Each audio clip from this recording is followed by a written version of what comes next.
Buen día, estimados estudiantes. La clase que nos convoca para el día de hoy, lunes 12 de mayo el 2025, es la clase de cuidados de enfermería en pacientes neuroquirúrgicos. ¿Ya?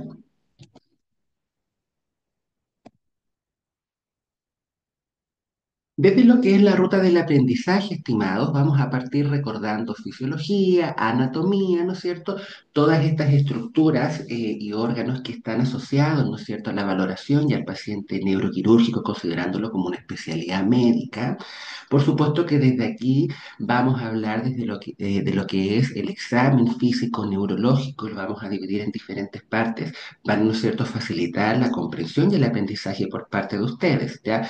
Y esto también va de la mano, por supuesto, y se vincula directamente con una correcta valoración de enfermería.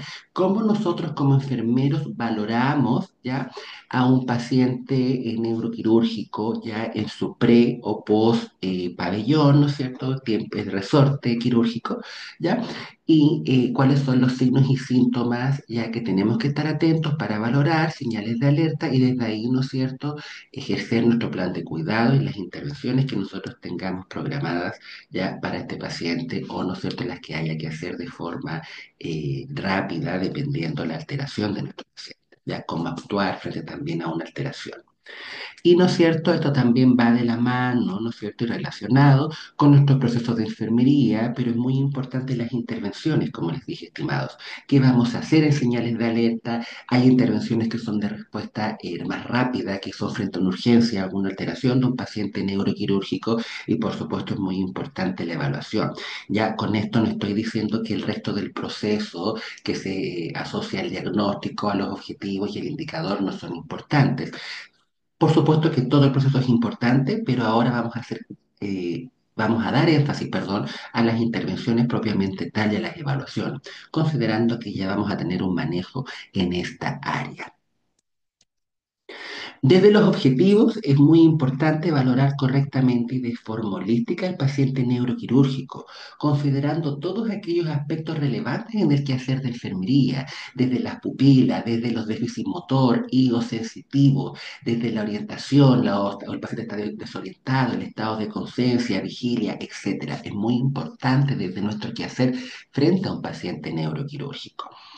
La neurocirugía ya es una especialidad médica distinta a la neurología. El paciente neuroquirúrgico es el paciente, ¿no es cierto?, que tiene un resorte quirúrgico. La resolución de su patología es a través de una cirugía, de una operación propiamente tal, muchas veces o la mayoría de las veces. Ya corresponde un servicio quirúrgico.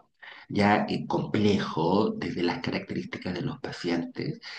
Hay instituciones que tienen el servicio de neurocirugía propiamente tal, considerándolo como una especialidad médica. En otros recintos hospitalarios, neurocirugía, desde los cuidados medios, corresponde muchas veces al bloque quirúrgico o al servicio médico quirúrgico, y los pacientes posoperados, ¿no es cierto?, que están un poco más complejos o con mayores alteraciones asociadas, corresponden a un servicio de UPC, UTI o UCI, dependiendo el caso. ¿Ya? O muchos pacientes están en sala de cuidados medios neuroquirúrgicas, van a pabellón, por ejemplo, por patologías como tumores cerebrales, y considerando la gravedad, ¿no es cierto?, de este tipo de cirugía y alteraciones a este nivel, pasan los primeros días a UCI o UTI, o pasan a UCI y evolucionando de forma positiva, favorablemente, pasan a UTI, y después de UTI vuelven a la sala de hospitalizados, ¿ya? Les cuento para que se hagan una idea. ¿Ya?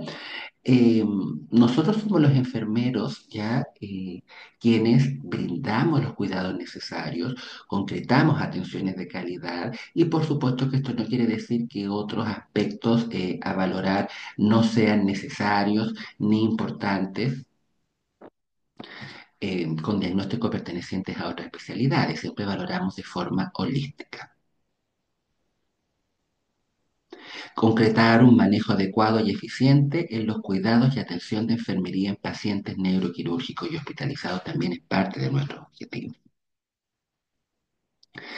Es muy importante para dar una introducción a la clase, que la valoración y la exploración específicamente neurológica del paciente no solo permite, estimado, establecer una valoración basal, sino que también detectar los cambios que se producen en el estado del paciente. Si yo como enfermero estoy trabajando con un paciente y me doy cuenta que de pronto se empieza a desorientar o comienza con un emesis o vómitos para que me entiendan explosivos, el paciente está hemiótico, midriático, hay una alteración a nivel pupilar, por supuesto que esto es una antesala y un gran hallazgo desde mi valoración para informar esta alteración al médico tratante y de ahí, ¿no es cierto?, evitar posibles complicaciones. O si yo detecto esto de forma precoz, le aviso al neurocirujano de turno para que él indique un TAC de cerebro de urgencia, etcétera, etcétera. ¿Se entiende? Es muy importante estar detectando ya estas alteraciones en el momento oportuno. El personal de enfermería debe saber cómo detectar de forma temprana, ¿no es cierto?, el deterioro que lo vamos a ir viendo durante la clase para facilitar el diagnóstico de posibles lesiones secundarias y poder tratarlas, como les dije, precozmente. Solo a modo de recordatorio, yo sé que ustedes esto lo manejan, ya, pero nunca está de más, ¿cierto?, recordarlo, sobre todo que estamos hablando de una especialidad que se asocia mucho, ¿no es cierto?, a lo que vamos a mencionar desde la anatomía y la fisiología propiamente tal. Tenemos el sistema nervioso estimado que se divide en dos grandes sistemas, ¿cierto? El sistema nervioso central y el sistema nervioso periférico. Desde el sistema nervioso central, ¿no es cierto?, está el encéfalo y la médula espinal, y desde el periférico están los nervios craneales y los raquídeos. Por supuesto que desde el sistema nervioso periférico, ya los nervios craneales se dividen en dos tipos de neuronas, ya que esto se relaciona directamente con el encéfalo, ya las neuronas sensitivas, que son las aferentes, y las motoras, que son las eferentes.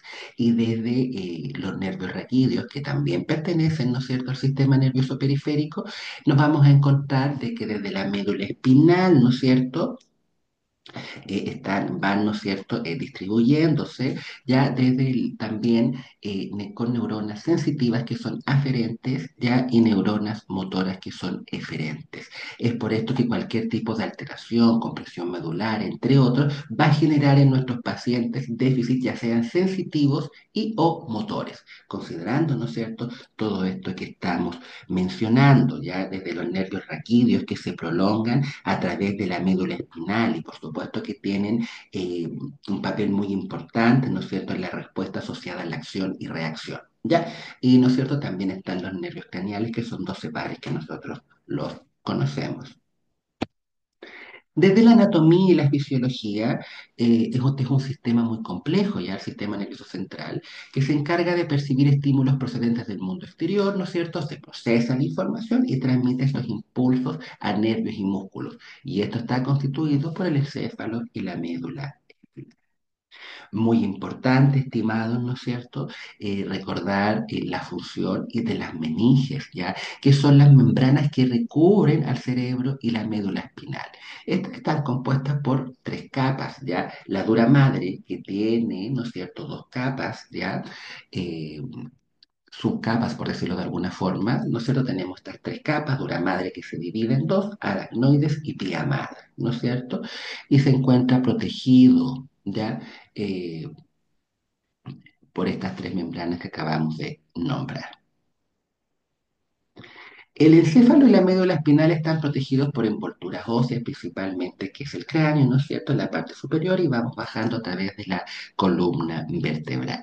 Como ustedes pueden ver en la imagen que está al centro de la pantalla, ¿no es cierto?, ahí está el sistema nervioso central, está el encéfalo, el cerebro, el cerebelo, ¿no es cierto?, y el tallo encefálico, el mesencéfalo, puente de Barolio y el bulbo raquídeo, bajando, ¿no es cierto?, hacia lo que es la médula espinal propiamente tal. Y en la imagen que está más a la derecha de su pantalla, ¿no es cierto? Aquí vemos, ¿no es cierto?, la estructura ósea muy bien que envuelve el cerebro, ¿no es cierto?, y la columna vertebral que está, ¿no es cierto?, protegiendo y cubriendo a la médula espinal, y podemos ver, ¿no es cierto?, cómo se desprenden los nervios también desde esta misma estructura. Para enfrentarnos a un paciente neuroquirúrgico y realizarle un examen físico neurológico, por supuesto que como enfermeros tenemos que proporcionar, ¿no es cierto?, ciertas condiciones que son necesarias para poder realizarlo. Tenemos que gestionarlas también. La temperatura de la habitación, nuestras manos, ¿no es cierto? Eh, Deben ser adecuadas, ¿no? Los instrumentos que utilicemos, ¿no es cierto? Con guantes, previo lavado de manos, la iluminación debe ser apropiada, la posición del paciente y el examinador debe ajustarse a la zona a explorar, ya no puedo estar de lejos de mi paciente, sobre todo si voy a estar valorando déficit motor y o sensitivos, y por supuesto que es muy importante la privacidad del paciente al momento de solicitar que se descubra, ¿no es cierto? Para realizar esto, ya muy importante el biombo, la cortina que va a separar las unidades de los pacientes. ¿Ya? Y es muy importante también como sugerencia estar acompañado en este momento por alguien del equipo de enfermería, si es posible en realidad. Desde el examen neurológico propiamente tal, vamos a comenzar, ¿no es cierto?, con el estado mental. Vamos a valorar, ¿no es cierto?, el nivel de conciencia. Queremos saber si nuestro paciente está orientado en tiempo, espacio y persona, está vigilo, está confuso. Le vamos a preguntar a nuestro paciente cuál es la fecha del día de hoy.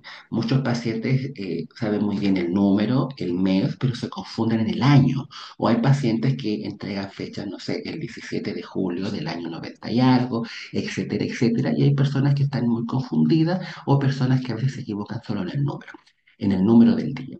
Hay que estar atentos, jóvenes, porque a veces nos vamos a catalogar a una persona desorientada por una pequeña confusión. Me explico. Es probable que a mí me pregunten hoy día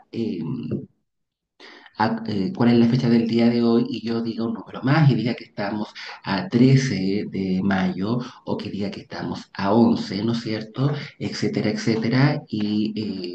¿No es cierto? Nos puede pasar, me refiero, puede ser una confusión que le puede pasar a cualquier persona y no por eso voy a estar confundido, desorientado, ¿se entiende? Y esto uno lo va detectando mediante la anamnesis, la valoración y la conversación propiamente tal con el paciente.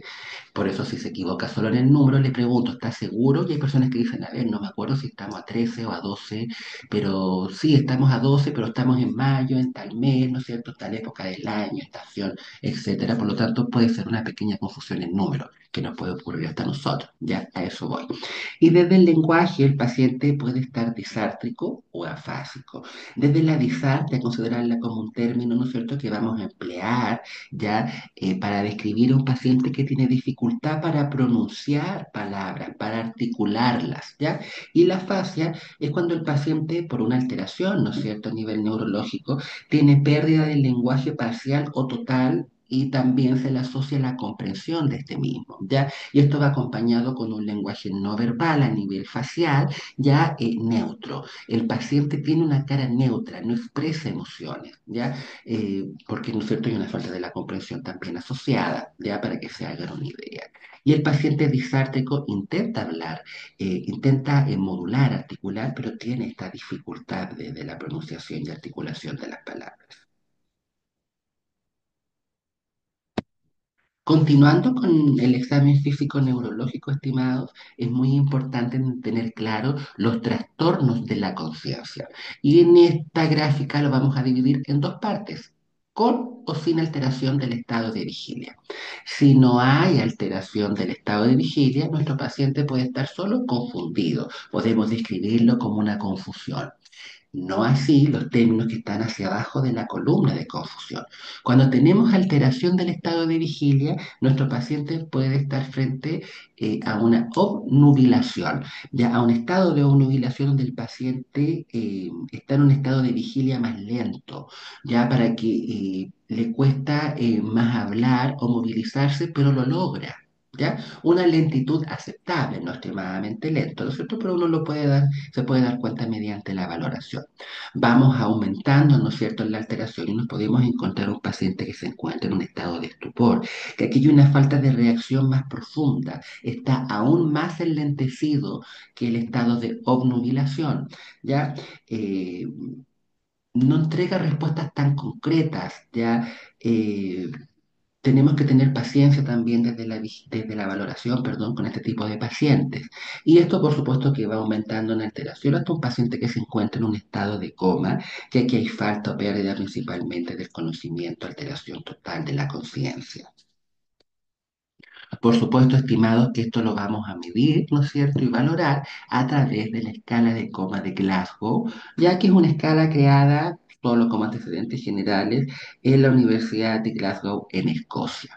Y esta escala permite valorar la condición neurológica inicial del paciente de manera objetiva y por supuesto no al inicio, sino que previo a pabellón, post pabellón, cuidados en UPC, cuidados en sala, se asocia, ¿no es cierto?, en la medición de la escala de Glasgow o su aplicación al control de signos vitales. Ya, de hecho, hay pacientes que pueden estar con algunas alteraciones que es importante medir cada una hora o generalmente quedan cada 2 horas en estado de pacientes más complejos la medición de la escala de Glasgow. Se asocia principalmente a la toma del control de signos vitales. Ahora, es muy importante nosotros como enfermeros estar supervisando, ¿no es cierto?, esta aplicación. Ustedes saben que el control de signos vitales muchas veces es tomado, ¿no es cierto?, por nuestro personal técnico paramédico, por los TENS.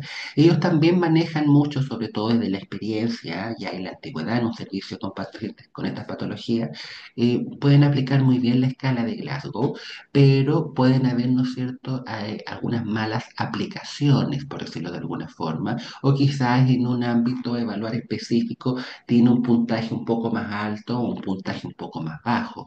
Por eso cuando nosotros como enfermeros revisamos el control de signos vitales para ver cómo están los parámetros, ¿no es cierto?, la hemodinamia, etcétera, etcétera, es muy importante que nosotros también veamos el número que se le asignó al Glasgow y también, ¿no es cierto?, lo comprobemos y corroboremos con la valoración directa al paciente para ver si esto está aplicado de forma correcta. ¿Ya? Eh, si esta valoración inicial no es correcta, como les estaba diciendo, puede dar lugar a monitorización innecesaria, medidas terapéuticas inadecuadas o inducir un pronóstico erróneo.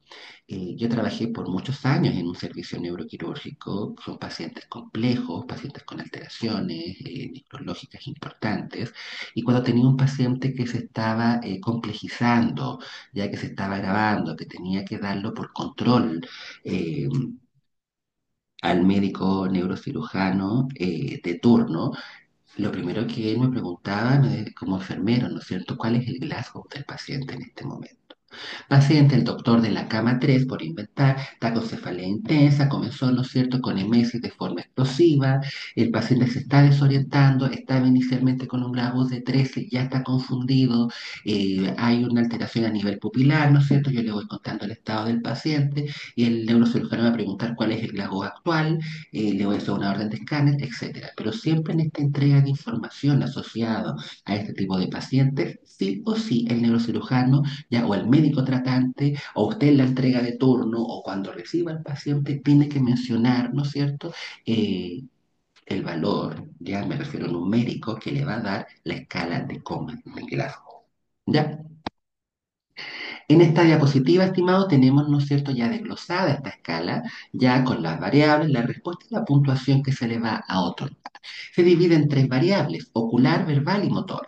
¿Ya? Y las respuestas, dependiendo de la variable, ¿no es cierto?, tienen un puntaje específico. Es muy importante, estimados, que aquí no hay puntajes ceros, ¿ya? Por lo tanto, un paciente, el menor puntaje que podría tener en la escala de coma de Glasgow es 3.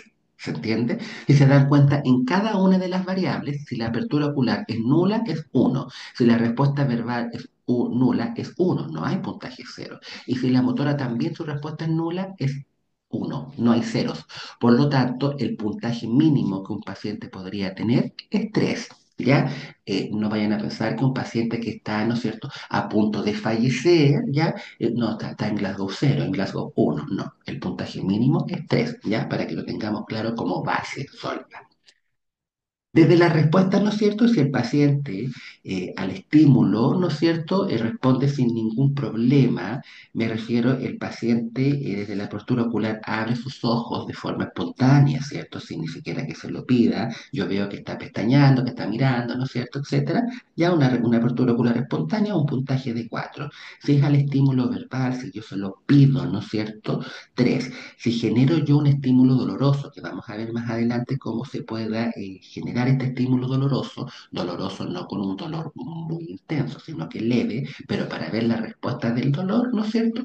Si responde, su apertura ocular es a un estímulo doloroso, le vamos a dar un puntaje de 2, ¿ya? Y si no, es luna. es nula, perdón, y es un puntaje de 1.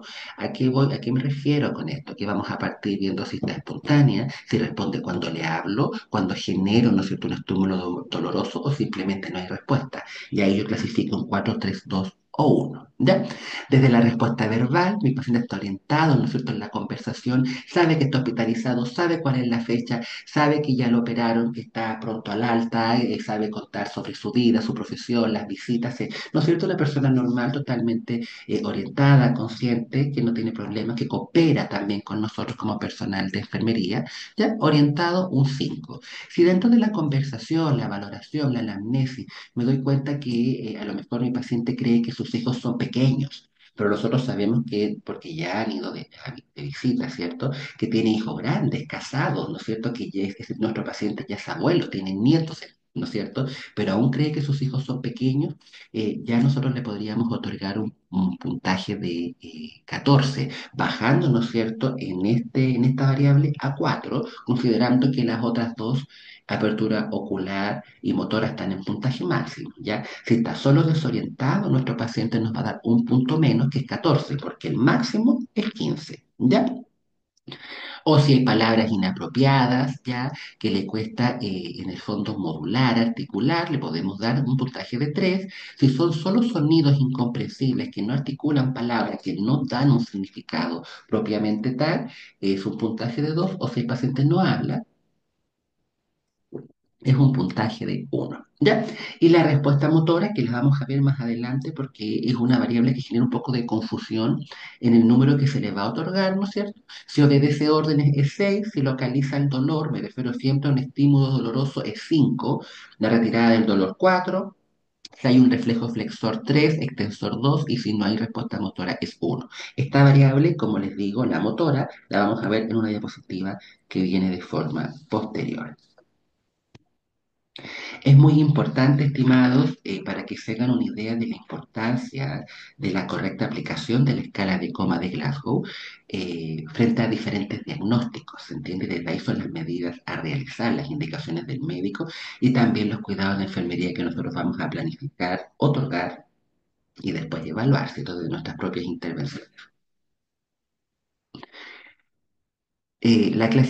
¿Cómo clasifican los TEC? ¿No es cierto? Porque esto se clasifica a nivel médico. ¿Cuál es la clasificación de la severidad de los TEC dependiendo la escala de coma de Glasgow, considerando un paciente tequeado, diagnosticado con un traumatismo cefalocraniano, ¿no es cierto?, con un TEC? Si el TEC es leve, ¿no es cierto?, se clasifica cuando el paciente está acompañado con un Glasgow de 14 a 15 puntos, un TEC moderado de 9 a 13 y un TEC grave de 3 a 8. Por supuesto que ya un TEC grave con un puntaje en la escala de Glasgow de 8 o menos es un paciente para que esté entubado generalmente, ¿ya? Y es un paciente que está en servicio de UPC, ¿ya? Por lo general. Aquí está la variable que les comenté anteriormente, que es la respuesta motora, ¿ya? Como pueden ver en las imágenes, ¿no es cierto? Están en el criterio evaluar, ¿no es cierto? Hay una gráfica de cómo, ¿no es cierto?, se va a comportar el paciente en cada una de estas respuestas y el puntaje asociado en la columna que está más a la derecha de su pantalla. Si obedece órdenes, yo tengo un paciente y le digo: hola, don Juan, mi nombre es Jonás, soy enfermero, ¿no es cierto? Me presento y le explico que vamos a comenzar, ¿no es cierto?, con mi examen neurológico y vamos a aplicar la escala de Glasgow, ¿no es cierto? Yo le voy a decir al paciente: levante las manos, ¿no es cierto?, bájelas, levante la mano derecha, abra, ¿no es cierto?, su mano izquierda, etcétera, etcétera. Yo me doy cuenta que él va obedeciendo a una conversación, me refiero, fácil de comprender, no es necesario que yo le pida: levante, cifra en la cama, suba a la baranda, ¿no es cierto?, nada complejo, aparte que esto también se va a asociar al reposo que tenga el paciente, pero levante la mano, cierre los ojos, ¿no es cierto?, etcétera, cosas muy simples, y uno se va a dar cuenta que es un paciente que está orientado y que obedece órdenes sin ningún problema. Le asigno un puntaje de 6. Si el paciente localiza el dolor, en esa imagen se está generando un estímulo a nivel del pezón del paciente. ¿Ya? Por lo tanto, generalmente se presiona un poco, ¿no es cierto?, el pezón del paciente y el paciente eso genera dolor. No se imaginen que aquí hay una presión, ¿no es cierto?, sumamente fuerte, como dar vueltas. No, no, no, se lo refiero, aprieto un poco, ¿no es cierto?, esa zona, genera dolor, ¿ya? Y un estímulo con una presión apropiada, considerable, no muy fuerte, a eso voy, ¿ya? Y si localiza el dolor, me refiero, se le da un estímulo doloroso a nivel del pezón, a nivel torácico, ¿no es cierto?, para que me entiendan al paciente, y si él lleva su mano hacia donde se está generando, ¿no es cierto?, este estímulo, ella localiza el dolor, donde siente el dolor, ¿no es cierto? Ya, y le damos un puntaje de 5. Ya, retirada del dolor, le doy un puntaje de 4 cuando yo dejo de generar este estímulo, de hacer este estímulo doloroso, y él vuelve, ¿no es cierto?, la mano a la posición o posterior a que termino de generar, ¿no es cierto?, de dar este estímulo doloroso, él mueve, ¿no es cierto?, las manos que están más cercanas al lugar, ¿no es cierto? Hay un pequeño movimiento al lugar de donde se está generando ya el dolor. En la flexión anormal, ¿no es cierto? Yo genero un estímulo al paciente y lo más común, ¿cierto? Como se ve en la imagen es que él estando acostado, ¿no es cierto? De cúbito supino, me refiero de espalda,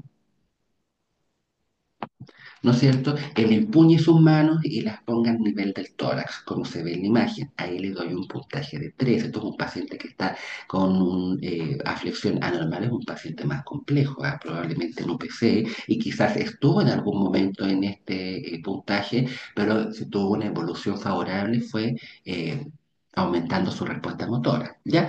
Pero ahí sería un puntaje de 3. Y el paciente cuando presenta un reflejo extensor, ¿ya? Como pueden ver ahí, el paciente está acostado, ¿no es cierto? De cúbito supino, lateral, ¿no es cierto? Y el reflejo doloroso, principalmente él va a empuñar sus manos mirando hacia afuera, con esa disposición, tal como se ve en la imagen. Y si yo aplico algún estímulo, genero algún estímulo doloroso en mi paciente y no hay respuesta alguna, ¿no es cierto? Esto sería nulo, otorgándole un puntaje de 1. Recuerden, estimados, que no tenemos puntajes ceros. Ahí hay un ejemplo de estímulo doloroso, ya el estímulo doloroso del pezón se ve, ¿no es cierto?, en la imagen anterior, pero no es tan recomendado, ya, porque genera mucho dolor si es que la presión es muy alta, ya, por eso hay que saber generar presiones adecuadas, ya. Queremos generar un leve dolor en el paciente, ya, pero no es cierto, algo muy intenso. ¿Ya? Este estímulo doloroso es otro ejemplo, ¿no es cierto?, que el dedo anular asiste al dedo mayor ejerciendo presión hacia abajo y hacia adelante. Ya esto es a nivel del esternón, ¿cierto? Que aquí hay una relajación del diafragma del esternón, ¿no es cierto? Y se genera esa presión, ¿ya? Ahí lo podemos ver, ¿no es cierto?, en ambas imágenes de esta gráfica. El dedo anular refuerza el dedo mayor y ahí generamos, ¿no es cierto?, esta presión ya hacia adelante, hacia abajo y hacia adelante, ya justo aparte, de abajo del esternón.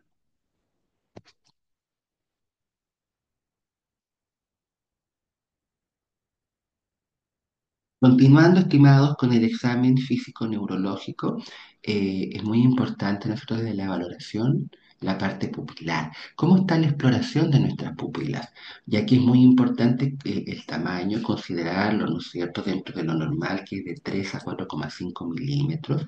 La simetría entre ambas están del mismo tamaño y, por supuesto, la reactividad a la luz, el reflejo fotomotor. ¿No es cierto? En la gráfica que tenemos al lado derecho de la pantalla podemos ver cómo están las pupilas cuando se consideran normales, ¿cierto? Que están ambas iguales, del mismo tamaño, en ambos ojos me refiero.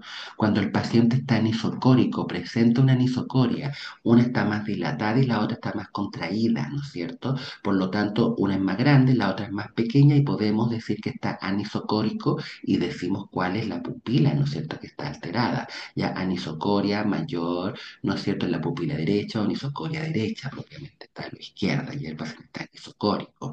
El paciente está miótico, ¿no es cierto? La pupila está más contraída, está más pequeña, está miótico, me refiero miótico, pero a ambos ojos presenta, ¿no es cierto?, miosis, o está miótico derecho, ¿no es cierto?, hacia una pupila en específico. ¿Ya? Y cuando el paciente está midriático y presenta una midriasis propiamente tal, están ambas pupilas dilatadas, ¿ya? Pero como les dije, no siempre se van a dilatar ambas, quizás una o una más que la otra, y es importante que también esto yo lo complemente. ¿Ya? El registro, si está midriático, es igual o más en algunas me refiero en alguna pupila, sea derecho o el ojo izquierdo. ¿Ya? Muy importante, está isocórico, que sería lo normal, anisocórico, miótico o midriático, ¿ya? Isocórico reactivo, generalmente un paciente desde una valoración normal en estos aspectos, ¿ya?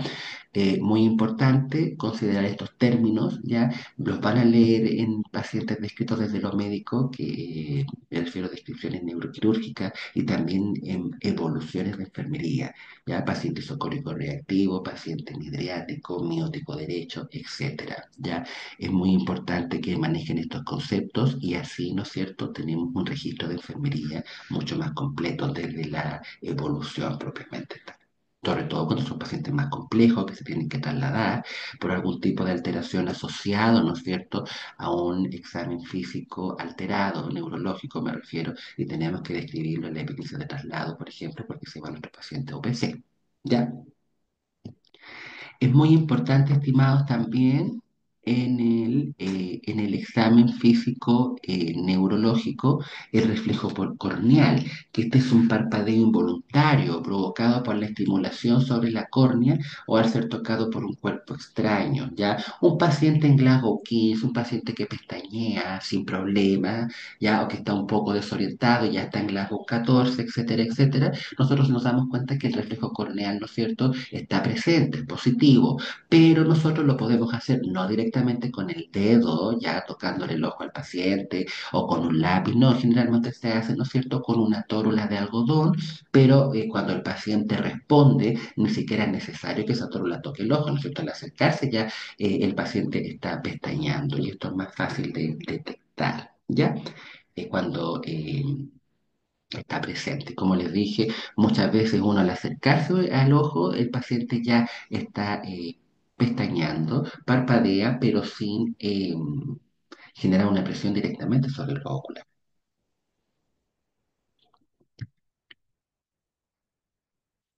Desde el examen físico neurológico, es muy importante, ¿no es cierto?, describir lo que estamos valorando y es importante, ¿no es cierto?, que nos fijemos en algunos puntos en específicos como es el cráneo.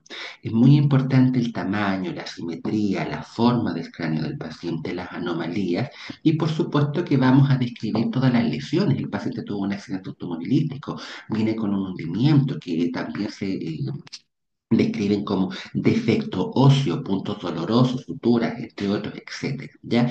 En el caso de los hundimientos son defectos óseos producidos por aplastamiento, accidentes, ¿no es cierto?, de alta energía, caídas a nivel ya de una altura importante, o también en el caso de una crinotomía, por ejemplo, ya a nivel ya más quirúrgico.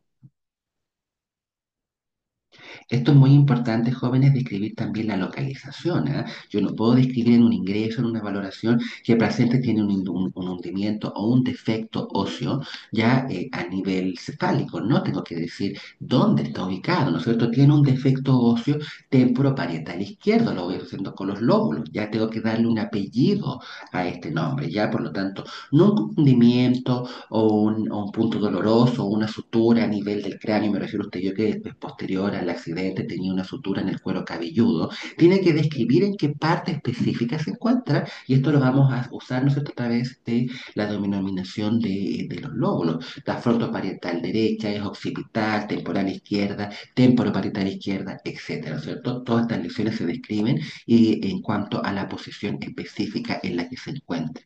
¿Ya? Solo para recordar, ¿no es cierto?, aquí están las partes del cráneo que se van a asociar también, ¿no es cierto?, a la descripción que acabo de mencionar, asociado a alteraciones principalmente, ¿no es cierto? Está la parte frontal, ya parietal, temporal, izquierdo-derecha, ¿no es cierto? Y también la parte occipital asociada, ¿no es cierto?, al hueso occipital. Por lo tanto, es muy importante tener dónde está la parte frontal, ¿no es cierto? Ya más allá del hueso, sino que el lóbulo, la localización propiamente tal, ya eh, ¿no es cierto?, el lóbulo parietal, temporal y occipital, ¿ya? Y describirse izquierdo-derecho, ¿ya? Solo recordar. Continuando con el examen físico neurológico, es muy importante ver la columna vertebral de nuestro paciente. ¿Ya? Por supuesto que si vamos a estar aplicando un examen físico neurológico es muy importante saber el reposo del paciente, ya quizás tiene un reposo absoluto, por lo tanto nosotros no podemos pedirle al paciente en este caso que se pare para nosotros poder ver las deformidades a nivel de columna, valorar, me refiero, ¿ya? Todo esto va a ser siempre dependiendo de las condiciones y el estado del paciente, ¿ya? Y las indicaciones asociadas al reposo. Muy importante ver los arcos de movilidad de nuestro paciente, si es cervical, torácica y lumbar, si hay flexión, extensión o rotación, ¿no es cierto?, propiamente tal de estas vértebras, ¿ya? A nivel vertebral, ¿ya? Los puntos dolorosos, en qué parte, yo no puedo decir que el paciente tiene un dolor en la espalda, ya, o una dorsalgia puede ser generalizada, pero siempre hay un punto intenso asociado al dolor o un dolor en específico en alguna parte. Tengo que describir, tiene un dolor EVA 6 de 10 a nivel cervical, ¿no es cierto?, etcétera, etcétera, y voy dando la localización también desde mi registro, en la entrega de turno, en la epiclisis, cuando hablo con el médico, etcétera. La alineación es muy importante y describir deformidades, ¿ya?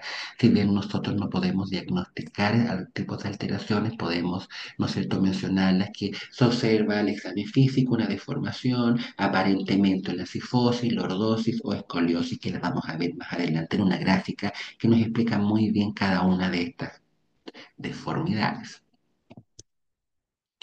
Para recordar, ¿no es cierto? Nosotros tenemos que saber que desde la anatomía propiamente tal, tenemos 7 vértebras cervicales, 12 torácicas, 5 lumbares, luego viene el sacro, perdón, y el coxis, ¿ya?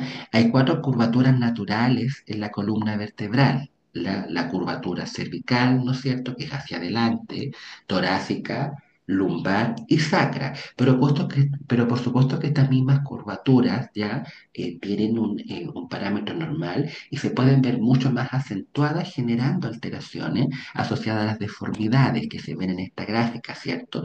Si el paciente tiene cifosis, la parte superior ya más hacia la curva torácica se hace más prominente hacia afuera, ya, o también una lordosis, como se ve en la imagen, ya que a nivel lumbar la curvatura es mucho más pronunciada de lo normal, ¿ya? O si se genera, ¿no es cierto?, una escoliosis ya como en un plano, me refiero lateral, ya uno puede ver, ¿no es cierto?, que que no hay una alineación propiamente tal de la columna, ¿ya? Me refiero no hacia una curvatura interna o externa, sino que desde la línea propiamente tal no hay una desalineación en el fondo.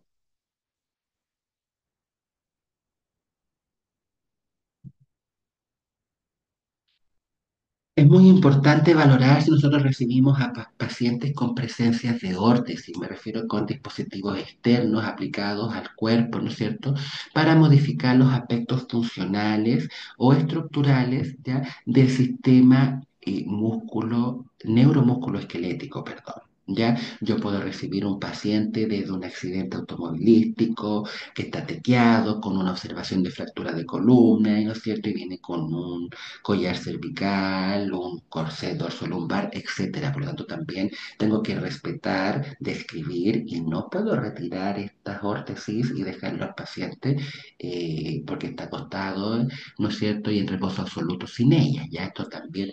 La indicación del uso y el retiro de ellas es indicación médica, ¿ya? Y si yo voy a estar valorando al paciente y veo que está inmovilizado a nivel cervical porque viene con un collar cervical, ya yo no lo voy a sacar y pedirle que mire hacia la izquierda, hacia la derecha, hacia adelante, ¿no es cierto? Porque ahí estaría alterando y no cumpliendo la inmovilización que se espera con ese paciente. Ya observo, pero manteniéndolo. ¿Ya? Y describo también con qué órtesis, ¿no es cierto? O con qué dispositivo viene el paciente. En las imágenes que ven, ¿no es cierto?, al medio hacia la parte superior de la pantalla, el collar cervical en presencia de pacientes con fractura de columna a nivel cervical, que no se sabe aún si son para resorte quirúrgico, ya o no, me refiero si son lesiones que se deben operar o son para manejo de órtesis, con manejo de órtesis, ¿no es cierto? Está el collar Filadelfia, que es el bivalva, que tiene esta especie, ¿no es cierto?, de cierre americano alrededor.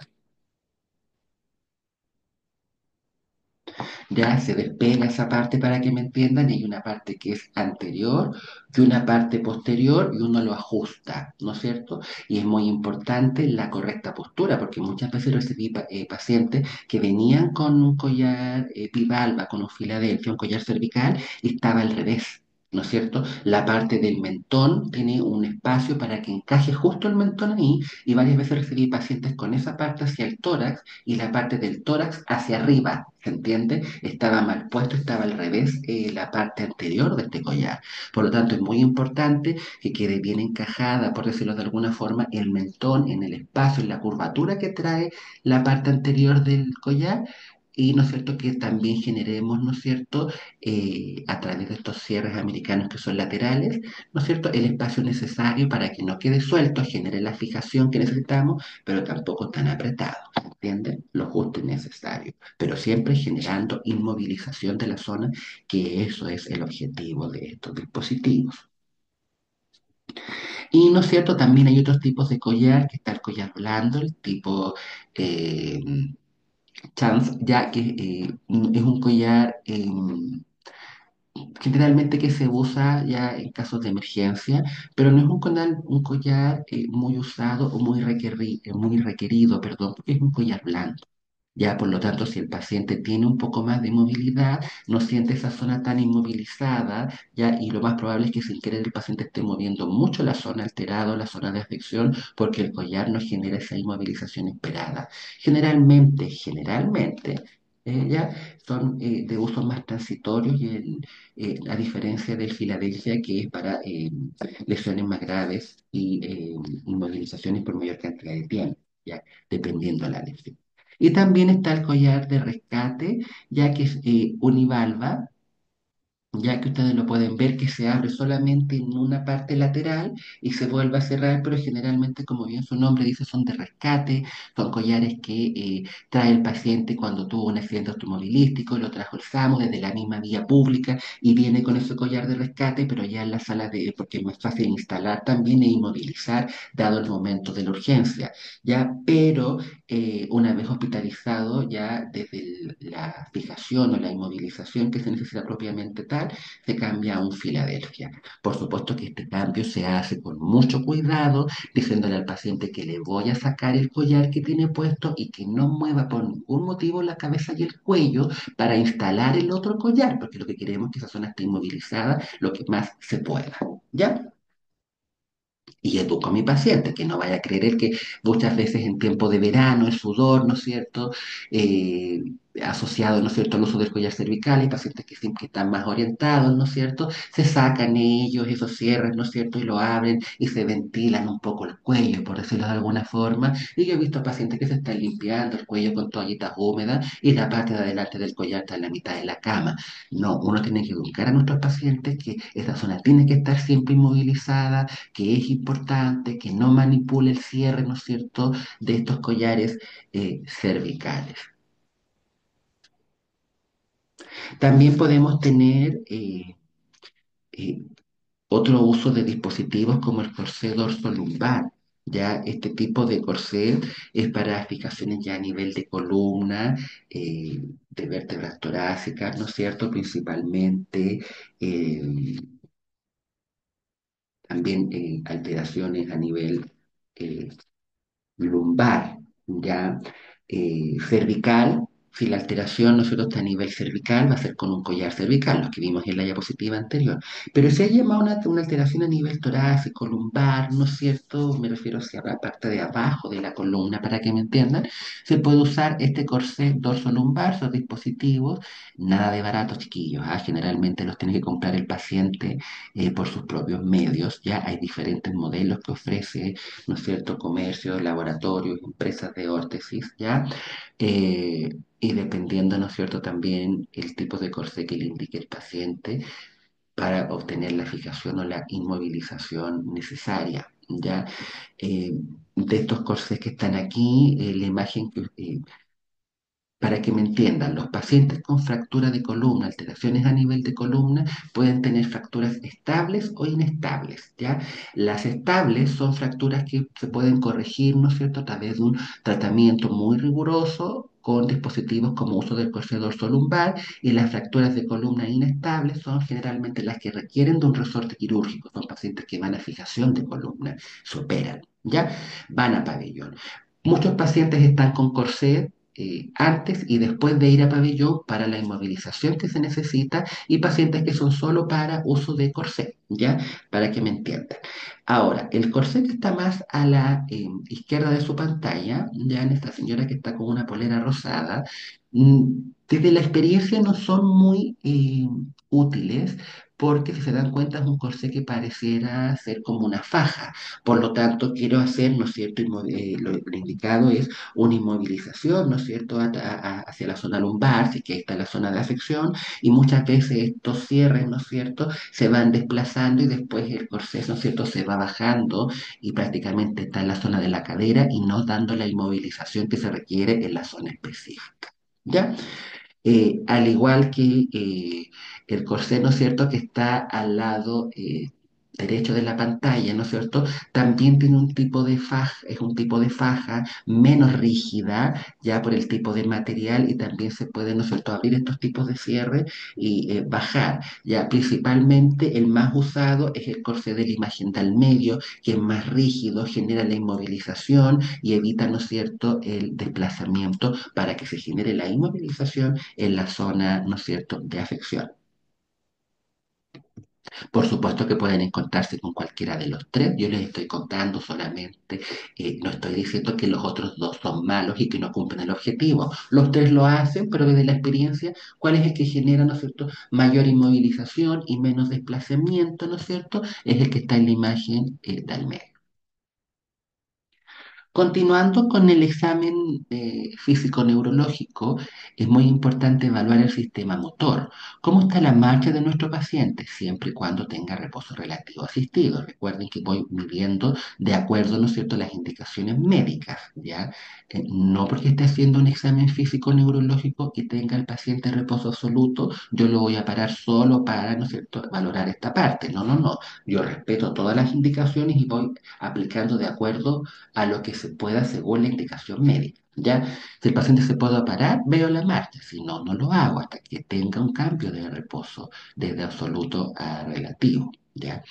La marcha, el tono muscular principalmente, puedo describir que tiene hipotonía, hipertonía o rigidez, ¿no es cierto? Si desde la hipotonía el paciente tiene un tono muscular bajo, eh, ya hay poca contracción a nivel muscular, o una hipertonía, lo contrario, músculos están más rígidos, ¿ya? O una rigidez propiamente tal. Vamos a medir la fuerza a través de la escala de Daniels, que la vamos a ver más adelante, ¿ya? Los reflejos, la coordinación y por supuesto si es que hay movimientos anormales como temblor, distonía, mioclonía principalmente, asociada a la distonía a contracciones involuntarias, ¿ya? O aún una mayor alteración con las mioclonías, ¿no es cierto?, como espasmos musculares, ya incontrolables, involuntarios también. En esta gráfica, ¿no es cierto?, podemos ver un paciente que presenta una hemiplegia que determina una posición asimétrica. Es probable que estas alteraciones las hayan valorado ya en algunos pacientes, ya con el miembro superior del lado afectado en semiflexión y la mano empuñada, ¿no es cierto?, contra el abdomen. Se tiende a tomar esa posición en ese hemicuerpo, ¿no es cierto? Si el paciente tiene una hemiplegia, ya como se ve en la imagen a nivel derecho, ¿no es cierto? Va a generarse, ¿no es cierto? Esta semiflexión, ¿ya? Y la mano empuñada, ya no estirada, ya empuñada más a nivel del abdomen, ¿ya? Yo desde el examen físico, perdón, ya me voy a dar cuenta cuál es el de mi cuerpo que está alterado, ¿cierto? Por estos signos y generalmente el peso va hacia el otro. Me refiero, él se está apoyando, ¿no es cierto?, aquí en un bastón, en el otro en mi cuerpo, y el que está alterado, ¿no es cierto?, tiene esta semiflexión, ¿ya? Y la mano empuñada contra el abdomen. No siempre es así, pero es muy general, ¿ya? O la mayoría de las veces, y ustedes lo van a apreciar. Por supuesto que esto se aprecia más en un paciente que está de pie que acostado. ¿Ya? Pero como les dije, usted valora de acuerdo respetando el reposo, que es parte de la indicación médica. También me puedo encontrar frente a una paraplegia espástica, que aquí hay muslos y rodillas bien apretados y los pies están en posición equina. La posición equina quiere decir cuando los pies del paciente están mirando o con disposición más interna hacia adentro. ¿Se entiende? Como se ve en la imagen.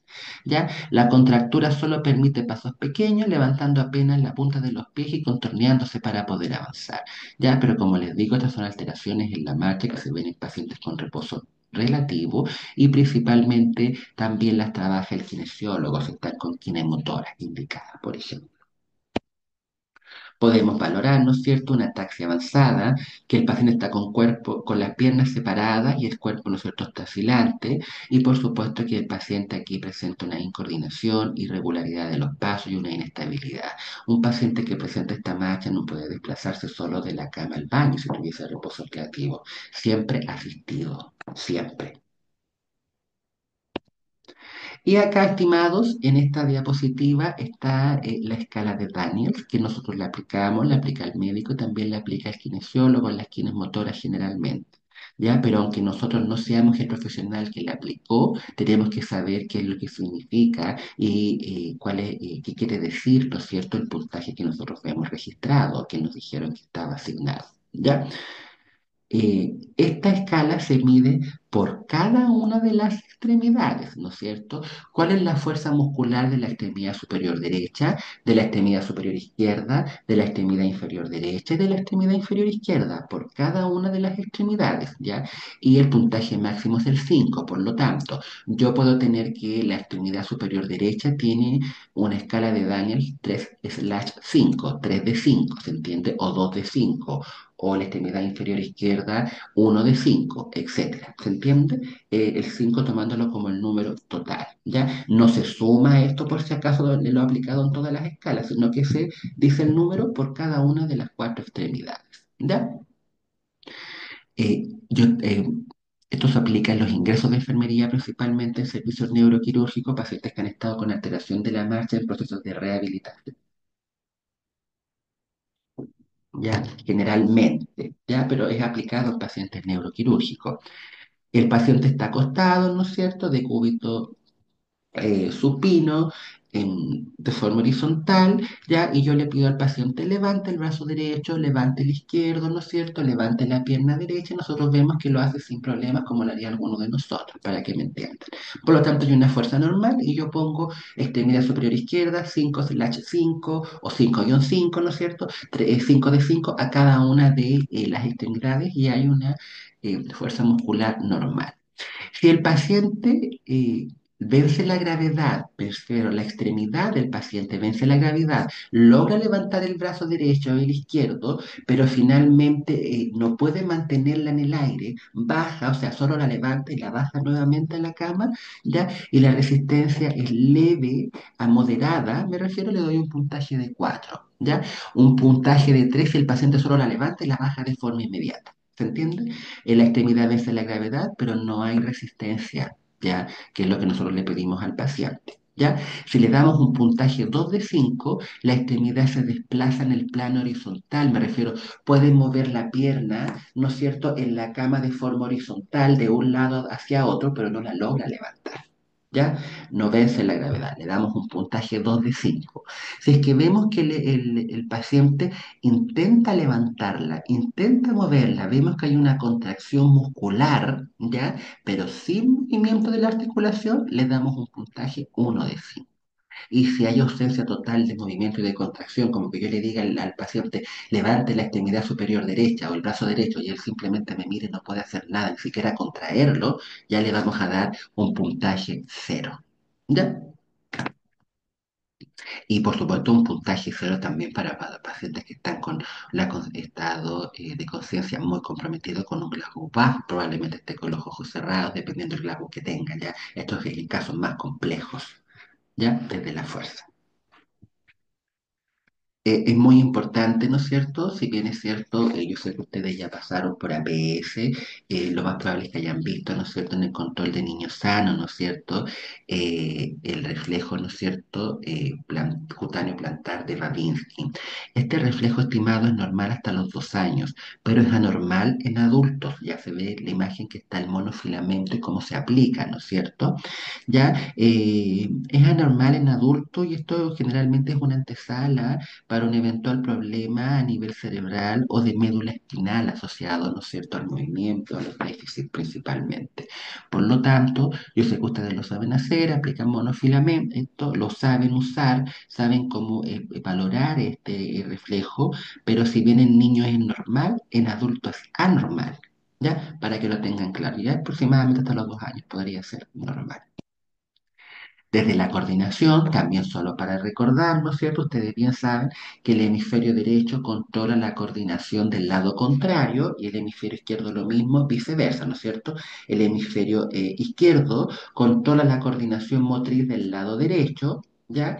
Y el hemisferio derecho controla la coordinación motriz del lado izquierdo, ¿no es cierto? Por lo tanto, si yo veo un paciente que tiene una hemiparesia derecha, yo automáticamente sé que la zona de afección está asociada al hemisferio cerebral izquierdo, ¿no es cierto? Lo contrario, si tuviera una hemiplegia derecha, sería la parte izquierda cerebral la que está alterada, afectada, ese hemisferio. ¿Ya? Y por supuesto que el cerebelo contribuye a que los movimientos sean uniformes y coordinados y cualquier tipo de alteración, tumor, eh, golpe fuerte, aplastamiento, caída de altura, que haya una alteración importante a nivel cerebral que afecte esta zona, por supuesto que esto se va a ver traducido, ¿no es cierto?, en alteraciones a nivel sensitivo o motor. Muy importante, ¿no es cierto?, que dentro de nuestro examen físico neurológico, la sensibilidad del paciente. Ya se analiza el dolor superficial, el tacto en las porciones distales de cada extremidad, temperatura y presión. Ya comparar el lado derecho del izquierdo y siempre de distal a proximal. Ya es probable que el paciente refiera en el ingreso, caballero, señorita o enfermero, enfermera, le diga, sabe que siento dormido los dedos del pie derecho, ya hay uno automáticamente, o siento un hormigueo, refieren algunos pacientes, ya, del pie derecho, y uno automáticamente observa, valora y empieza, ¿no es cierto?, de distal a proximal, son solo los dedos, también es todo el pie, vamos avanzando, cómo está la pantorrilla, ¿no es cierto?, el muslo, etcétera, que generalmente esto es más hacia distal, por eso se comienza de distal a proximal, y uno inmediatamente pregunta, ¿es solo el pie derecho o también el izquierdo? O es la cara lateral de la pantorrilla, me refiero para que le hablo palabras más sencillas para que el paciente entienda. ¿Ya? Y voy comparando, parto de distal a proximal, ya generalmente estas alteraciones son más distales desde lo general, ya, y comparo siempre en la pierna derecha, en la pierna izquierda o es el brazo derecho, izquierdo, dependiendo nosotros dónde esté la lesión. Lo describo y se acompaña también alteración de la fuerza con la escala de Daniels. ¿Cuáles son los signos y síntomas de alerta, estimado, que por supuesto tienen que generar cuidado de enfermería específico a este tipo de paciente? Compromiso de conciencia, como que hay una caída, ¿no es cierto?, importante en la escala de Glasgow. Mi paciente en la mañana estaba totalmente orientado, a las 8:30 de la mañana cuando recibí turno, o sea, posterior al término de la entrega de turno, ¿ya? Y después a la mediodía me avisan que el paciente está con alteración en el control de signos vitales y al mismo tiempo se está poniendo desorientado, no sé, está ya, mejor dicho, desorientado, quizás no está obedeciendo mucho las órdenes y ahí uno se da cuenta que ahí hay una alteración. Puede estar el paciente somnoliento, que esto también se puede acompañar a una caída del Glasgow, cambios pupilares, ya no es cierto, no está ni isocórico, es reactivo, está midriático, miótico, ¿no es cierto? Eh,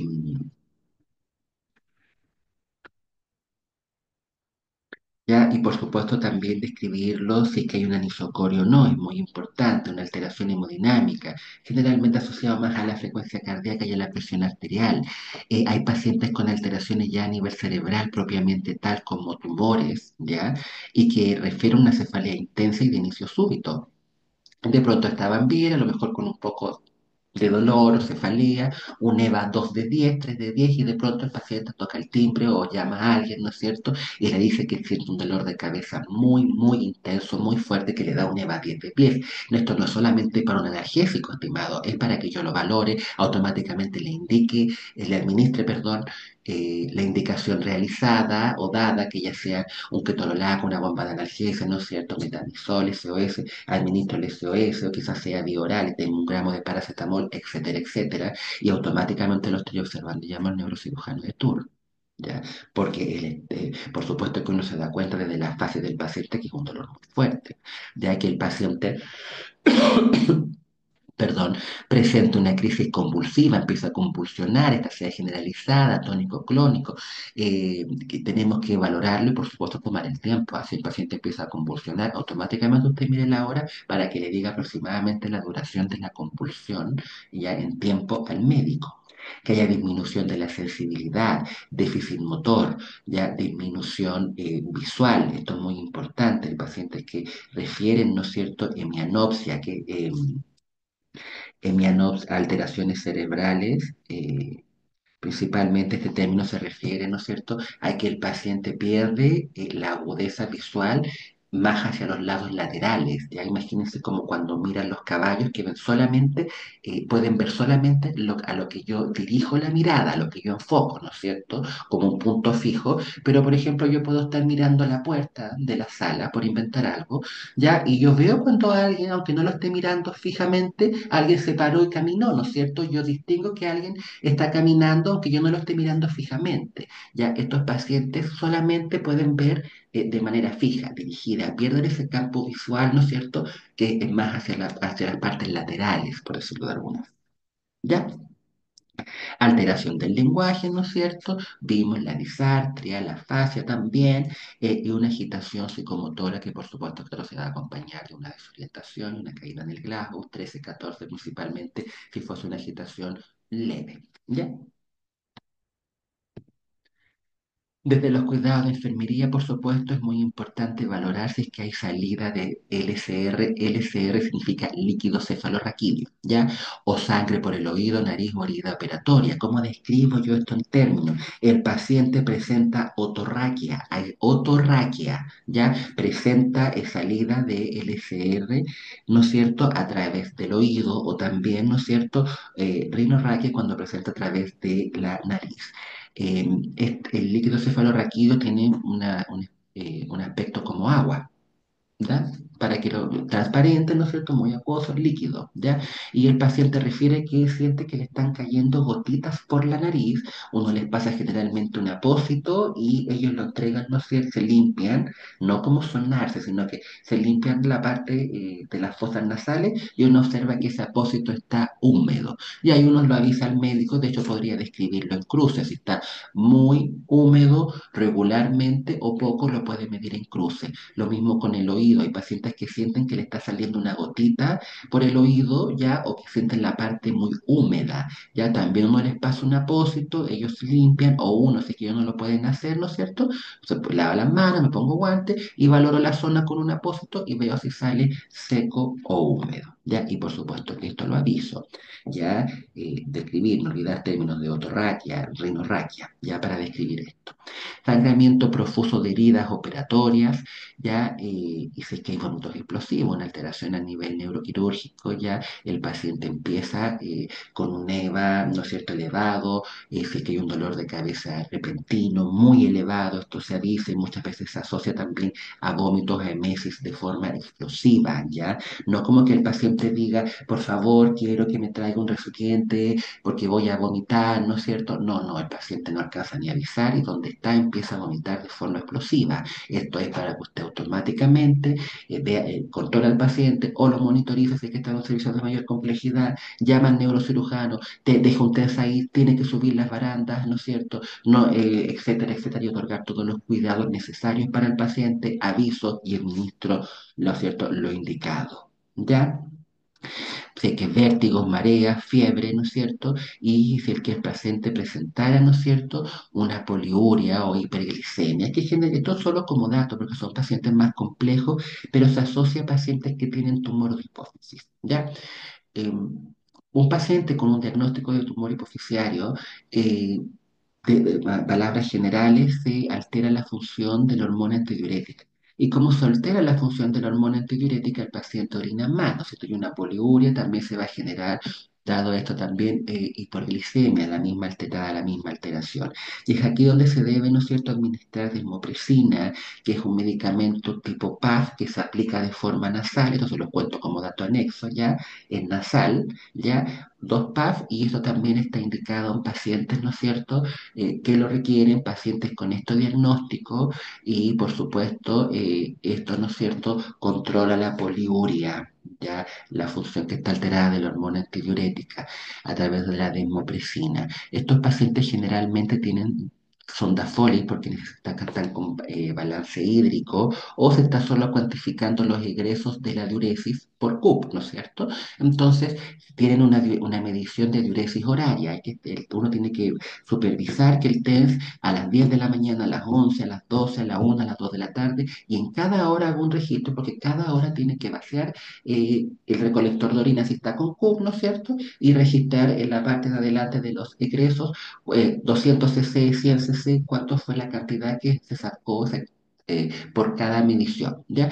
Y generalmente la desmopresina se indica si es que el paciente en 2 horas consecutivas orinó más de 300 cc, ¿ya? Pero esto no se suma, jóvenes, ¿ya? No quiere decir de que a las 10 de la mañana orinó 500, ¿ya? Y a las 11 de la mañana orinó 100. Entonces, la suma son 600, se pasó de los 300 el administro. No, no se suma, es que si él a las 10 de la mañana orinó 300 y a las 11 orinó 350, quiere decir que en 2 horas tuvo un débito mayor a 300, pero en cada una de las mediciones, no la suma de ambas. Si a las 10 de la mañana se retiraron 200 cc y a las 11 de la mañana 200 cc también, no necesita demopresina porque no hay sobre 300 en 2 horas consecutivas. Si lo sumamos serían 400, pero como les digo, para evitar esas confusiones, es más de 300 en cada hora. No la suma, ¿ya? Pero esto es un dato anexo que por supuesto es probable que lo vean en práctica y después cuando en pacientes más complejos de UPC, ¿no es cierto?, se trabaja. Les cuento solo para dar contexto a lo que estoy contando. Ya, ahí ya lo que está en la diapositiva principalmente asociado al tumor de hipófisis. Ya jóvenes, dudas, consultas, ya es el momento.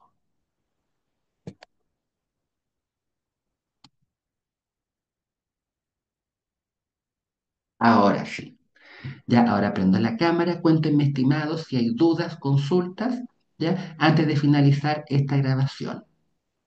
Por lo menos cuéntenme si por chat, ¿ya? Si está todo claro y si después ustedes al estudiar mira, alguna diapositiva, alguna información en específico, les genera una duda, no duden en contactarme y por supuesto que yo les responderé, ¿ya?